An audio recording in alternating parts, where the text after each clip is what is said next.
안녕하십니까. 저희는 성균관대학교 통계학과 배조장 이현진입니다. 발표를 본격적으로 시작하기에 앞서 뜻깊은 행사를 열어주신 모든 관계자분들께 감사드리다는 말씀 드리고 싶고요. 모든 참가자분들도 너무 고생하셨다고 말씀드리고 싶습니다. 그러면 본격적으로 발표 시작하겠습니다. 저희는 장애인 건강 불평등, 우리가 놓치고 있는 것은 무엇일까? 라는 질문을 던졌고 그에 대한 대답을 체육활동 및 시설 등을 중심으로 분석해 보았습니다. 목차는 다음과 같습니다. 문제 제기, 데이터 선택, 데이터 시각화, 토의 순서로 발표를 진행하겠습니다.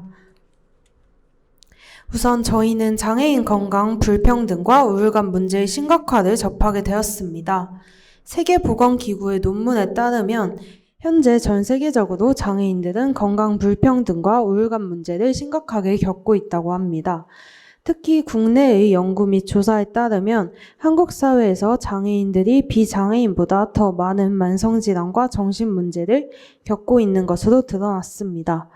이와 같은 건강 격차는 장애인이 건강 문제를 겪도록 할 뿐만 아니라 더 큰 사회적 고립을 경험하도록 할 수 있기 때문에 미리 공평한 건강관리 서비스를 보장해야 한다고 생각하였습니다. 그렇다면 신체 및 정신건강 문제와 밀접하게 관련이 있는 생활체육 활동을 장애인이 쉽게 접할 수 있는지 알아보아야 했습니다. 한국체육학회지의 장애인 생활체육 관련 논문에 따르면 체육활동이 건강 증진에 도움이 됨을 인지하고 있음에도 생활체육 활동에 참여하지 않는 장애인이 73.4%로 상당히 높았습니다. 따라서 저희는 장애인들의 운동 부족 문제에 관해 논의하고자 하였고, 한국 사회에서 장애인이 건강한 체육 활동을 즐길 수 있는 환경이 마련되어 있는지 데이터를 통하여 알아보고자 하였습니다. 저희는 장애인들이 체육 활동을 할 때 겪는 어려움과 그 원인을 분석하기 위해 실제 장애인 인구 분포, 체육시설, 현황 등 관련 데이터를 수집하여 분석하였습니다. 우선 국내 장애인 인구수와 지역별 인구를 파악하기 위하여 장애인 인구 통계에 관한 데이터를 수집하였습니다. 또한 장애인 건강 문제의 심각성 및 위험 수준을 파악하기 위하여 운동 부족과 밀접하게 관련이 있는 장애인 대사증후군 데이터를 수집하였습니다. 또한 장애인들의 체육생활 인식 및 실태 분석을 위하여 장애인 생활체육 조사 데이터를 수집하였습니다. 마지막으로 장애인 전용 체육시설 데이터를 수집하여 장애인 체육시설 현황을 확인하고자 하였습니다.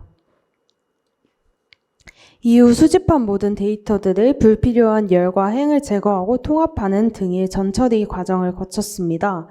특히 좌측의 대사증후군 관련 데이터는 수검자 수와 환자 수를 비교 분석하여 평균적으로 얼마나 해당 질환을 보유하고 있는지 파악하고자 하였습니다.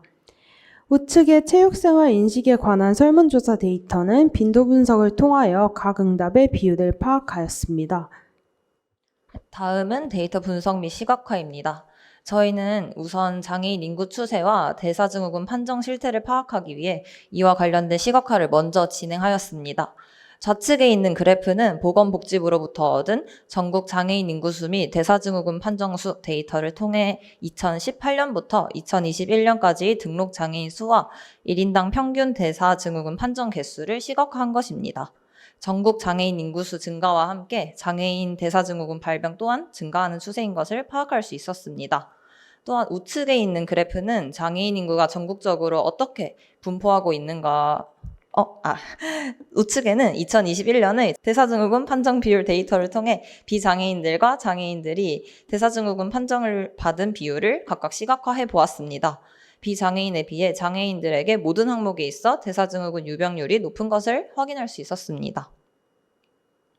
다음으로 장애인 인구가 전국적으로 어떻게 분포되어 있는가를 파악하기 위해 2022년 장애인 인구 지역별 전국 현황 데이터를 활용하여 시, 군, 구 단위로 분류한 후 지도에 시각화를 해보았습니다. 색이 짙을수록 장애인 인구가 더 많음을 의미합니다. 장애인 인구수가 많은 경기도 부천시, 경기도 남양주시, 화성시, 그리고 서울특별시 강서구의 경우 짙은 색으로 표시되어 있음을 확인하실 수 있습니다. 저희는 이러한 시각화를 통해 장애인 인구가 많은 지역에 장애인 건강 증진을 위한 체육시설이 적절히 확보되어 있는가라는 물음을 던질 수 있었습니다. 그래서 해당 지도에 장애인 체육시설 현황을 추가적으로 시각화해 보았습니다. 장애인 인구 지역별 전국 현황과 체육시설 수 데이터를 활용하여 체육시설이 있는 위치에 표시를 해 보았고, 장애인 인구가 밀집되어 있는 경기도 지역을 확대해 보았는데요. 그 결과 장애인 인구가 많은 지역에 장애인 전용 체육시설이 없는 지역이 많음을 확인할 수 있었습니다. 이는 체육시설 부족으로 인해 장애인들의 건강 증진 해결에 어려움이 있었다는 것을 나타내기도 합니다. 그렇기 때문에 저희는 장애인들에게 실제로 부족한 체육시설이 운동활동의 장벽이 되고 있는지를 확인하고자 하였습니다. 장애인 생활체육조사의 세 항목에 대해 시각화를 해보았습니다. 첫 번째는 체육시설을 이용하지 않는 이유, 두 번째는 생활권 주변 이용 가능 체육시설 인지 여부, 세 번째는 체육시설 주 이용 운동 장소였습니다. 그래프를 간단히 먼저 살펴보면 장애인들이 체육시설을 이용하지 않는 이유 중 체육시설 관련 응답이 63%에 달했습니다. 생활권 주변 이용 가능 체육시설 인지 여부에 대해서는 모른다는 답변이 46%에 달했고, 체육시설 주 이용 운동 장소에 대한 답변에서는 이용하지 않음이 84%를 차지하였습니다. 이와 같은 설문 결과를 통해 장애인들은 주로 체육시설을 이용하지 않고 있고 체육시설 유무나 관련 정보에 대한 인지가 부족하다는 사실을 알 수 있었습니다. 특히 체육시설을 이용하지 않는 이유 중 시선이 부담스러워서, 혼자 운동하기 어려워서 등 운동을 위한 적절한 환경이 마련되어 있지 않거나 가까이에 체육시설이 없어서 등의 체육시설 부족 문제로 인하여 운동을 하지 못하는 것으로 나타났습니다. 또한 체육시설에 대한 정보가 없어서와 같은 관련 정보 부족 문제 또한 나타났습니다. 이를 통해 부족한 체육시설 및 관련 정보의 부재가 장애인들의 생활체육 참여 및 접근을 방해하고 있음을 파악할 수 있었습니다.